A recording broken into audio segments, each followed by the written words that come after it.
What separates legends from the average?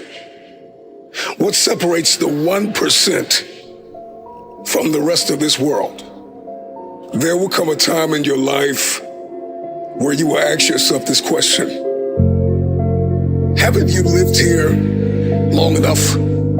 You've been in doubt and fear and uncertainty and confusion and comparison long enough. Haven't you been depressed long enough? Haven't you been broke long enough? Haven't you been broken and fractured and defeated and demoralized long enough? You still think you have time, but I came here to sound an alarm in your heart, to let you know that tomorrow is not promised. I'm convinced that there's somebody listening to me.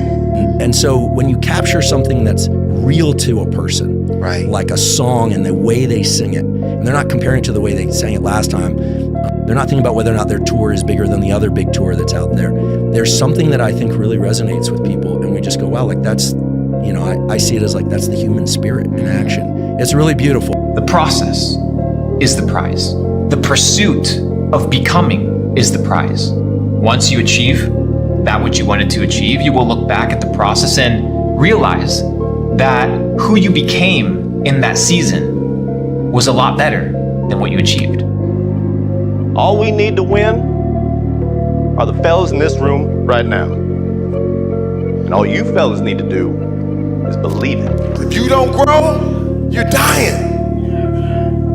If you do not expand your business, expand your family, expand your life, expand your mind, if you don't push to grow, you're dying. And what you have will be taken. And I don't want to see that happen to anybody. You gotta have the courage. Do you have the courage to act outwardly on what you see inwardly? Or will you die a dreamer? Will you die on the verge and on the edge and in the land of coulda, woulda, and shoulda? It takes courage to be successful. It is far easier not to be successful. Misery will always have company. Success breeds contempt. If you don't want to make waves, be mediocre. Be normal and fit in.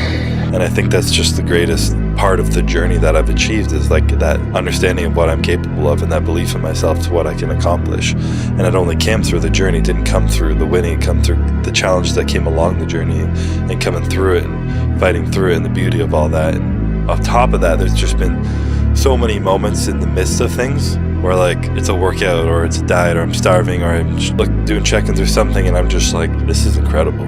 Like I'm peak condition in the world right now, fighting to be the best in the world, and I'm living in that moment right now. I'm doing this is what it takes. When people see something on stage, this is what they don't see, or what I'm feeling in my mind, but no one will understand what it takes to get there. I get to experience this every day, and I think it's just part of the human experience of feeling in life that's just so beautiful. You can't plant beans and expect to reap diamonds. You have to work outside the box, and you have to believe outside of the box. You can't believe what everybody else believes. You can't think the way that they think, because their thoughts are inside the box.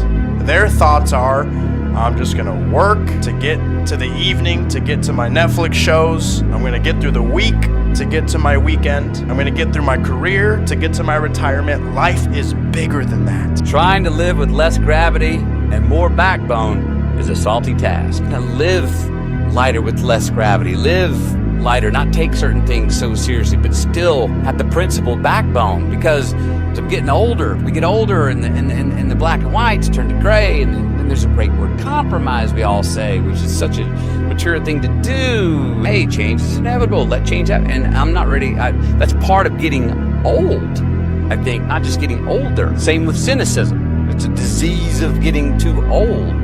And I'm not ready to, I don't want to be ready to give up. Instincts that may sometimes lead you wrong, but they're the only thing that's ever led you right. Right. And that stuck with me because... Yeah, well there's something very relevant there too on the instinctual front. Okay, so things will beckon to you and call to you, and You'll have intuitions about which pathway to take. And you will, in all likelihood, follow those. Because what else do you have? You have these orienting instincts. This is another reason why you don't lie. Because if you lie and you practice lying, you pathologize your instincts. And then your intuitions lead you wrong.